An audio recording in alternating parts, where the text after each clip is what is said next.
Hello, I'm Jonathan Noyes, Head of Investment Research at Wealth Club, and today I'm with Shane Galway of Guinness Ventures to talk about the Guinness VCT.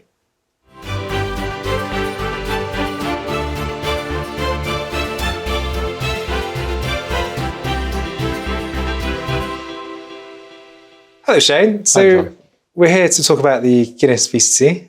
What is it? What differentiates it from the other VCTs? And why should investors consider it in their portfolio? Jonathan, we launched the Guinness VCT in 2022, and we're one of the few new VCTs in the market.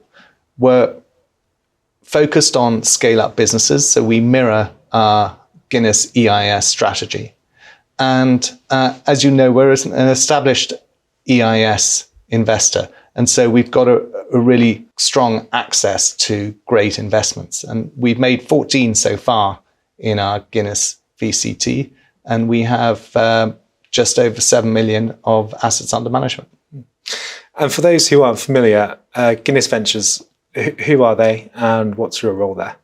So I set up Guinness Ventures in 2010 as the venture capital arm of Guinness Asset Management. And Guinness Asset Management encompasses Guinness Ventures and Guinness Global Investors, which is the quoted fund range, which includes the Global Equity Income Fund and the Global Innovators Fund. And across the business, there's 8 billion under management and about 80 employees. And turning back to the VCT, what types of companies are you looking to back? And are you more of a generalist investor or a bit of a sector specialist? We're generalists, but with a focus on business services, consumer and healthcare, which encompasses a large amount of the growth companies in the UK. They tend all to be tech-enabled. That's a big part of what we do. We mirror our Guinness EIS and our investment strategy. We look specifically at management teams and do they have a clear vision for the business ahead of them. We look at the growth rates, their margins, the barriers to entry within those businesses. And will the VCT always invest alongside the EIS fund? Is that the plan? It's our default. So every business that goes through our investment committee is available for investment from EIS and VCT. And so we have an allocations policy that works along that. Okay. So Shane, can you give us some examples of companies you've backed within the VCT? Yes, absolutely. So one of the companies we backed is a business called Plotbox. And it's a great business in a really unusual niche. So Plotbox provides cloud-based software services to its clients, which are cemeteries, crematoria, and funeral homes. And they really provide those businesses with the whole software package that sits behind the services they offer their clients. And particularly in North America, for example, where cemeteries can be a retail business and they sell plots directly to consumers. Plotbox is a Northern Irish-based business. It was set up by a husband and wife team, and it's grown to be probably a world leader in its sector, with about 70 employees and clients in the UK, Ireland, North America, and Asia. Any other examples? Yes. So another example is Risk. So Risk is a company in the insurance market, and particularly motor insurance. And Risk identified friction in the market where consumers would go to buy a new car and they needed insurance to be able to drive it off the sales room forecourt. And they have facilitated that. They've facilitated car sellers to be able to offer that straight away with no friction. And they have reaped the benefits of that. We've seen them grow between 100 and 200% per annum over the last couple of years. Interesting. And so Shane, you launched the VCT a couple of years ago. How has the launch gone for you? How large is the portfolio now? And are there any particular highlights within the portfolio? Launching a new VCT has its challenges, particularly because the market the structure of the market favors established VCTs. That said, I think we've been lucky because at Guinness Ventures we have a very established EIS fund, and we followed the same investment focus for our Guinness VCT as Guinness EIS, and that's enabled us to grow it well over the first couple of years. We now have 14 investee companies and assets of over 7 million.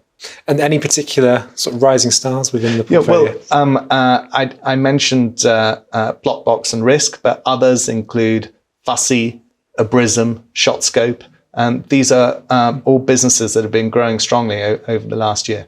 And to what extent do you get involved in these businesses? So it varies from company to company, but we sit on the boards as either a director or observer for most of the businesses we invest in. And the areas we particularly get involved in can be recruitment. So where there are gaps in a management team, we can help them find a chair or non-exec director or finance director or commercial officer. And I think that's where the network of our team is really powerful in helping identify the right people for a role. And the other area that we get involved in is when businesses are looking for follow-on finance or a liquidity event such as an exit. And that's where we can help those businesses prepare a couple of years out, because these things take time. And so on the subject of exits, it's been a very tough time for venture capital. Exits have been fairly muted across the sector, I would say. Clearly quite early to be discussing exits with a newly launched VCT. Any exit activity on the horizon? Is there sort of green shoots appearing? Yes. So I think, through 2021 and 2022, we had quite a few exits, and Content Cal was one, which was sold to Adobe, Pastor Evangelist another, which was sold to Barilla, and Imogen, which was sold to Thomson Reuters. So we had a few exits in our EIS portfolio. I think the last couple of years have been quiet, and valuations have been an issue there. Also, the market has been readjusting and the IPO market has been closed. But we're beginning to see quite a lot more activity, particularly with larger venture capital and private equity looking to get involved in investee companies. So I expect we'll see more on that front over the coming year. And turning to risk, how risky is it to back the VCT? I think these companies that qualify for VCT are by nature small and high risk. I think at Guinness Ventures, we have a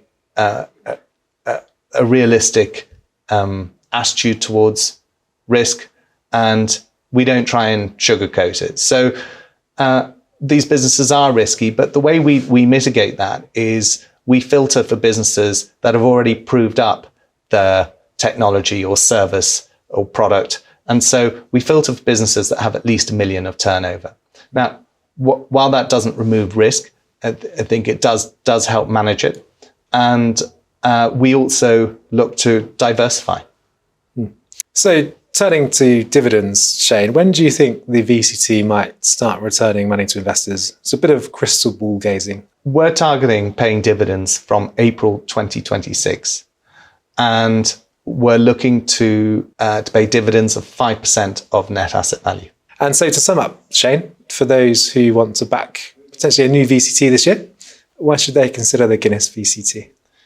Well, Guinness Ventures are an established venture capital investor. We've got a really experienced team with a great network who are good at finding the best investments. And I think we've got a really strong investment focus on scale-up businesses. Very good. Shane Gilway of Guinness Ventures, thank you very much. Thank you, Jonathan. If you are watching on YouTube, please press like and subscribe to the channel for more.